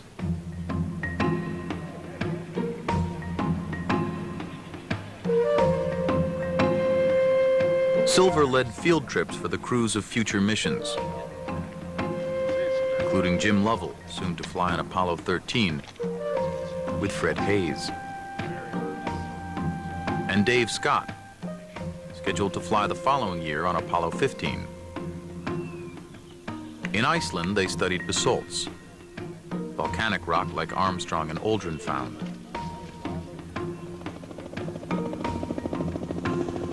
At Meteor Crater, Arizona, they found samples of a kind of compressed fragmented rock called breccia. Finding breccia on the lunar surface could prove that the moon's vast craters were formed not by volcanoes as many once thought, but by the fiery bombardment of meteor impact. The astronauts must learn to recognize it. You have to think about these people as not a typical set of undergraduates who are going out on a geology field trip. I mean, here are these people incredibly highly motivated, but also very, you know, they're very competitive. And before not too long, these people became highly motivated students because they could see that, hey, you know, you get out on the moon, we're not just going to pick up a couple of rocks. You're going to be on the moon for 7 hours, and gosh, gee whiz, that really looks neat. Goes about 30 seconds, and you got to learn some geolingo, or you're going to look stupid. We did geology from when we woke up at dawn and could get breakfast to we'll go through 2, 3, 4 exercises a day till it got dark, and then talk geology around the campfire until 10 at night. Fred Hayes and Jim Lovell had become so enthused about geology that they chose as their Apollo 13 motto, Ex Luna Scientia, from the moon, knowledge, and are heading for a hilly landing site, quite different from the flat terrain where Apollo 11 and then Apollo 12 had landed. We knew that the material might be different than it is in the flat areas. We knew there was ejecta lying on the surface thrown up by volcanism or impacts that they wanted us to pick up because that could tell us a lot about the interior of the moon. 2 days after liftoff, Lunar Module Aquarius, coupled to Command Module Odyssey, is nearing the moon. Everything is going smoothly. It's become almost routine. Trips out to the moon and back are generally very quiet, kind of boring, as a matter of fact. Crews kind of going over their checklist, etc. They had a TV day that day where the crew took everybody on a tour of the capsule and so on. And that was winding down, and they were securing from that and getting ready for sleep time. We're at the public to close out our inspection of Aquarius and get back to a pleasant evening at Odyssey. Good night. Gene Kranz went around the room, says, before we put the crew to bed, is there anything you want to do before they shut down for the night? And I said, okay, Flight, what I need him to do is stop charging one of the batteries and give me a cryo stare all 4 tanks. 4 switches, all 4 tanks, no big deal. Command Module pilot Jack Swigert throws the switches to activate fans that stir up the tanks of liquid hydrogen and oxygen. Then, suddenly, the spacecraft lurches as if struck by a meteor. Houston, we've had a problem. We've had a BP bus undervolt. And it was a very obvious abnormal combination of shock and initial felt motion as well as sound reverberating through the hull. And we had a pretty large bang associated with the caution and warning there. Warning lights indicate problems everywhere. Fuel cells dying. Maneuvering thrusters out.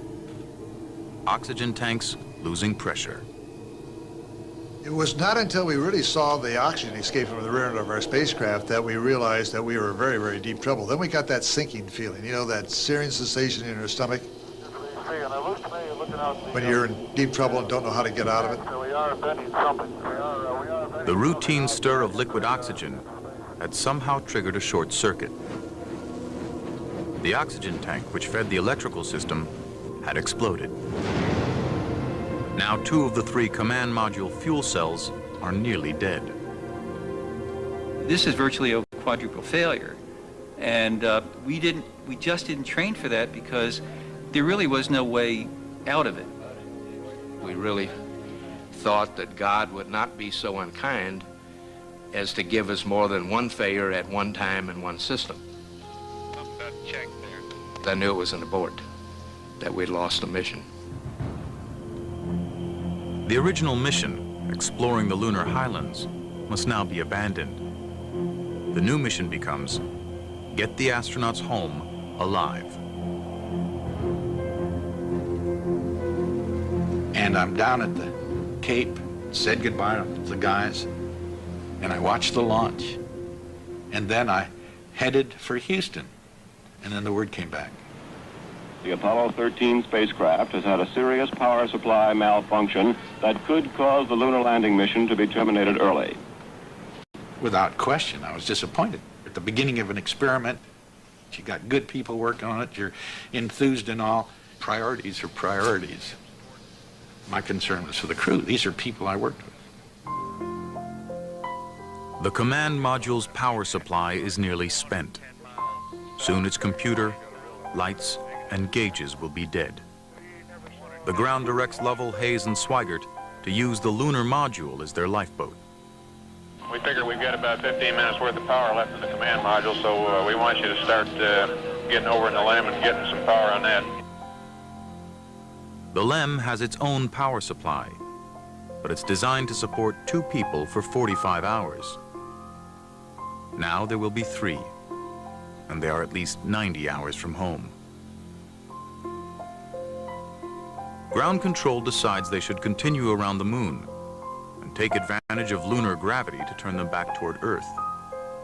Then, to get home before the power runs out, they must accelerate their crippled spacecraft by burning the LEM's small descent engine, an extremely critical maneuver that had never been tested. The ground started to send up the instructions to me of how long to make the burn, what attitude, and things like that. And I had my 2 companions in the lunar module with me.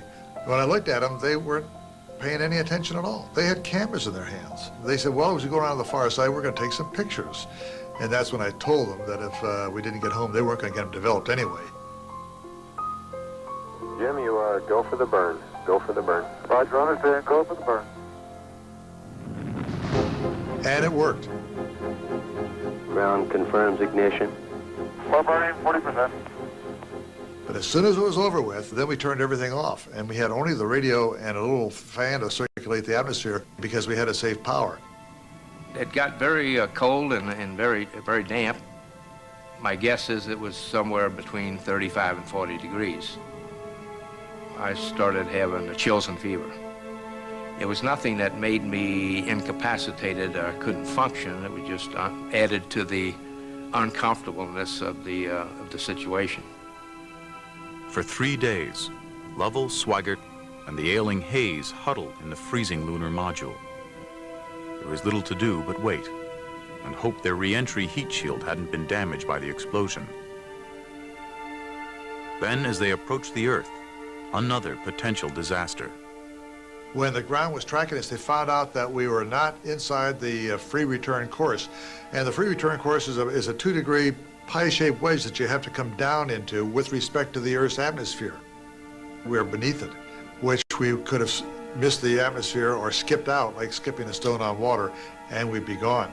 So we had to make another maneuver, but our computer was down, our guidance system wasn't working, our autopilot was off, and we had to do it literally by the seat of our pants. Lovell and Hayes set the course by eye, aiming toward the Earth, and fire the thrusters by hand to control the ship's direction. Swigert times the main engine's burn using his wristwatch. The course correction seems to have worked, but will the heat shield hold up? During re-entry, there is always a communications blackout that lasts about 3 minutes, as the spaceship heats up to over 8,000 degrees. 3 minutes pass, then 4.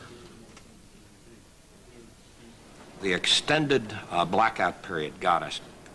It's the first time I came up and said something didn't go right, and then I immediately caught myself and saying, no, it's some kind of a communications aberration. There's something wrong with the communications. This crew is coming home.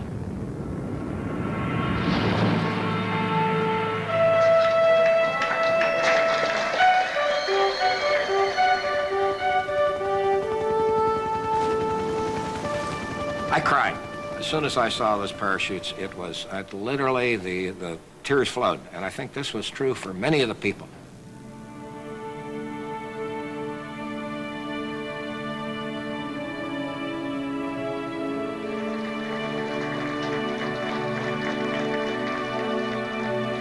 I did return. I did get back from this mission, but I think it's human nature. You cannot do the preparation and the training and have the investment in accomplishing what was in the flight plan and accomplish so little.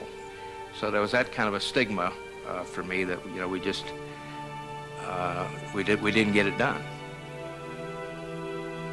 The crew is safe, but everyone's great sense of relief is tempered by a growing realization that Apollo's days are numbered.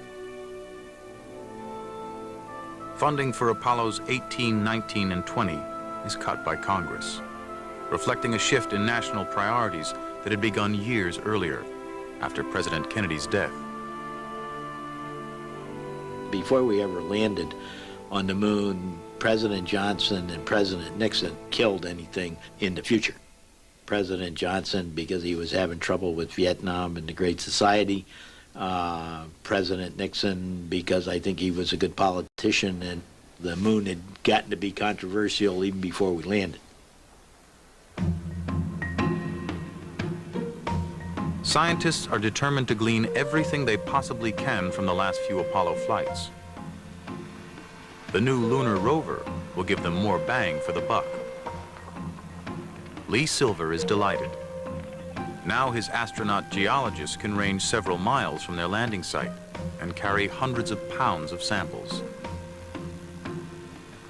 Dave Scott will command Apollo 15, the first to take the rover into space.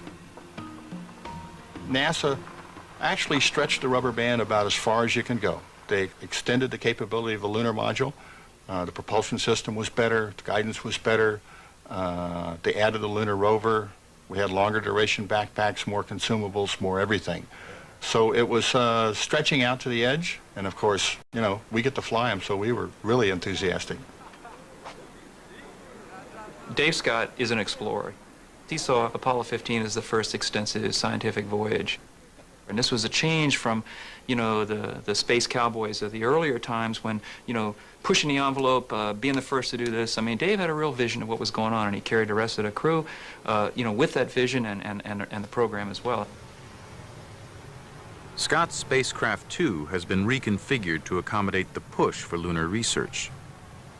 It's the most fuel-efficient rocket yet, able to carry the extra weight of the rover and a huge array of cameras and measuring devices.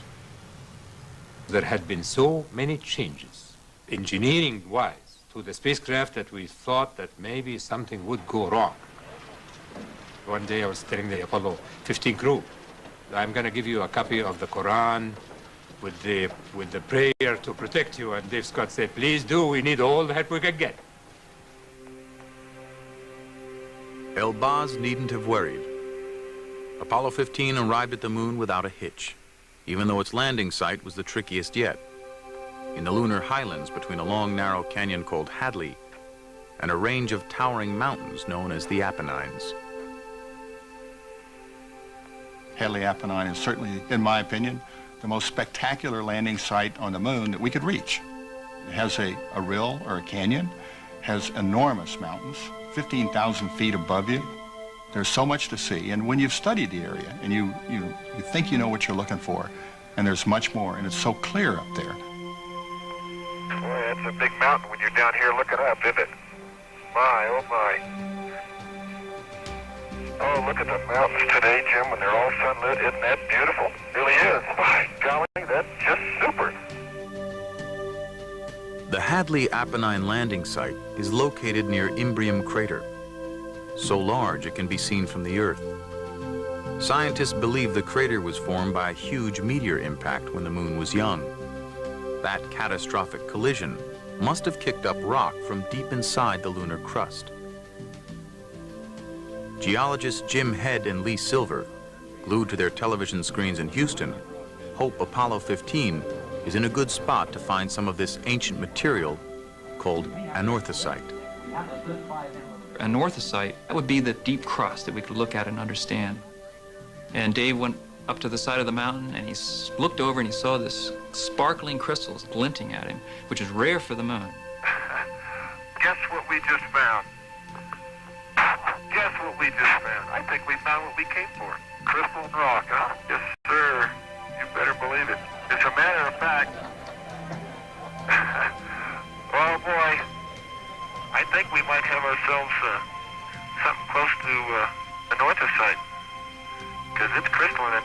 That is really a beauty, and there's another one down there. Yeah, we'll get some of these. Back it up. It turned out to be, we think, a sample of the original crust of the moon made 4.5 billion years ago, right after the initial formation of the moon. The anorthosite Dave Scott brought back is a jewel in the crown of lunar exploration, the oldest sample yet found. The press dubs it Genesis Rock. Its surprising age and chemistry, along with evidence from the other lunar samples, gradually lead to a radical new theory of the moon's origin. 4.5 billion years ago, Earth was struck by a Mars-sized asteroid. This giant impact sent a massive amount of material into orbit, which coalesced, forming the moon. The theory, ridiculed at first but now widely accepted, was developed by planetary scientist William Hartmann. Apollo itself tied together the history of the moon with the history of the Earth, so that it made us aware that we live in this system. We're not just living on an isolated planet, but we have this neighbor, and the neighbor records the early history of the system because there's virtually no erosion there, and the Earth records the last part of the history of the system. But if you put the two together, we get the whole story. The moon's presence changed the Earth in profound ways. Its gravitational pull stabilized the young Earth's wildly fluctuating axis of rotation, setting up the conditions for everything we take for granted about our planet. Moderate temperatures, liquid water, tides, life itself.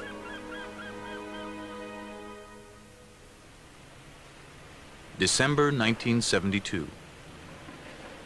After 7 years of debate within NASA, a scientist will go to the moon.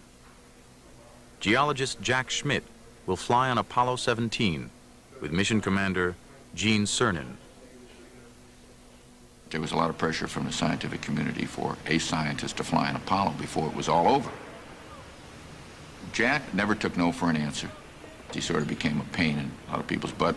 And it basically, Deke Slayton, our boss, got a directive that Jack Schmitt would fly on an Apollo mission. And there was only one left, and that was Apollo 17.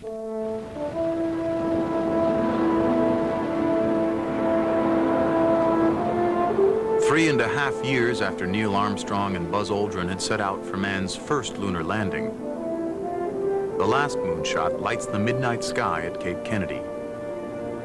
The only Apollo night launch is precisely timed so the crew can touch down in the clear light of the lunar dawn.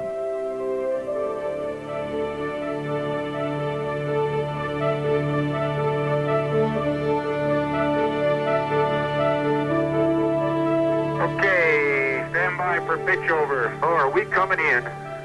Pitch there it is, proceeded. And there it is, Houston, there's Camelot. Wow, target, I see it.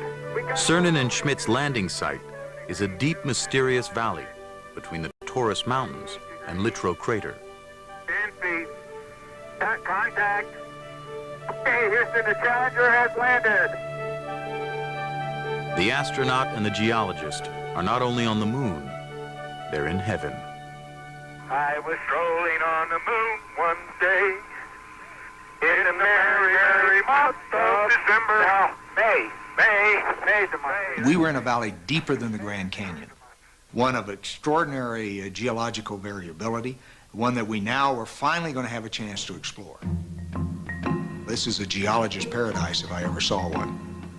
Cernan and Schmitt have little time simply to sightsee.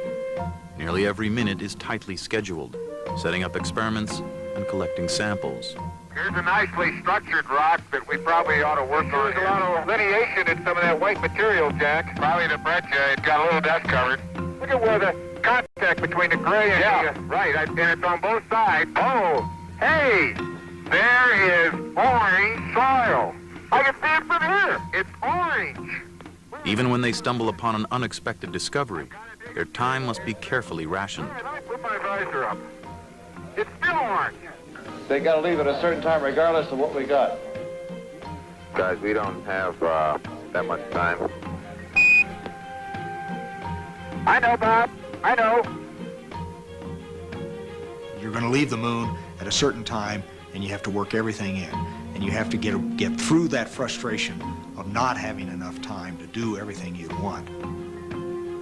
After 3 days of 7-hour EVAs, Schmidt and Cernan have collected over 200 pounds of samples.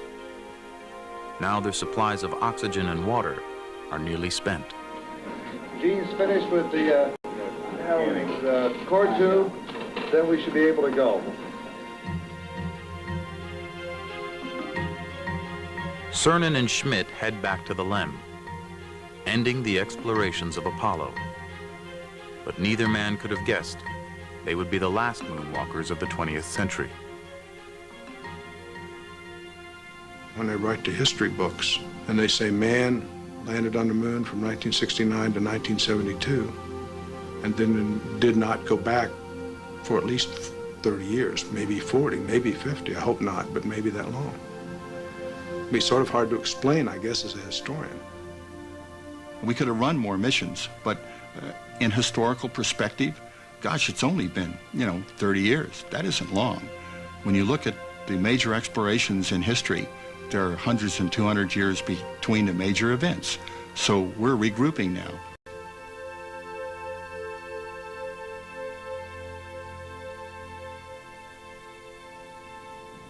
When I started walking up that ladder, I realized, hey, this is it. Somewhat of a nostalgic moment. You looked around, I looked back at the Earth and realized I'm never going to be here again. Somebody will, but I'm not. And I wanted to sort of leave a challenge for that, for those who would follow. And I wasn't sure what I was going to say until I said it, quite frankly. And I wanted to have our challenge, the challenge of Apollo, sort of have something to do with the destiny of those who follow. Here's the challenge. The door's open, the door's cracked. You now have the opportunity to go on from here. And, my exact words, we now leave as we once came, and God willing, as we shall return with peace and hope for all mankind. And may America's challenge of today. Forge man's destiny of tomorrow. Godspeed the crew of Apollo 17. The quest that began as a desperate race against the Russians at the height of the Cold War has ended. How ironic that an effort born of bitter conflict produced the most profound images ever seen of the interconnectedness of mankind and opened a window on our common origins. Ironic, too, that it ended so soon. The whole grand endeavor, barely a dozen years from start to finish. Today, the abandoned launch platforms loom like some 20th century Stonehenge, monuments to the incredible achievements of decades past. Surely, man will return to the moon and venture beyond. But in the new millennium, it will most likely be private enterprise, not political necessity or even scientific curiosity that will propel the efforts. But wherever we may go in the universe, those first visits to another world, from 1969 to 1972, will always live in human memory as Chapter 1 of The Great Adventure.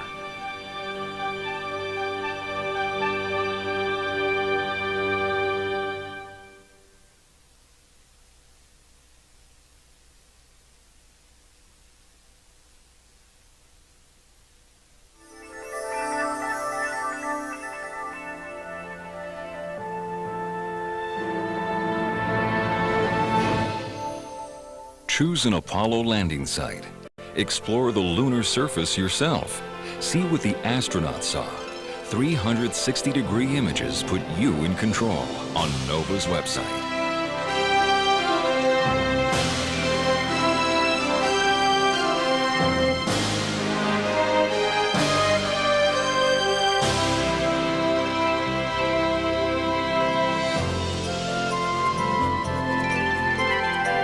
To order the show for $19.95, plus shipping and handling, call 1-800-255-9424 and To learn more about how science can solve the mysteries of our world, ask about our many other NOVA videos.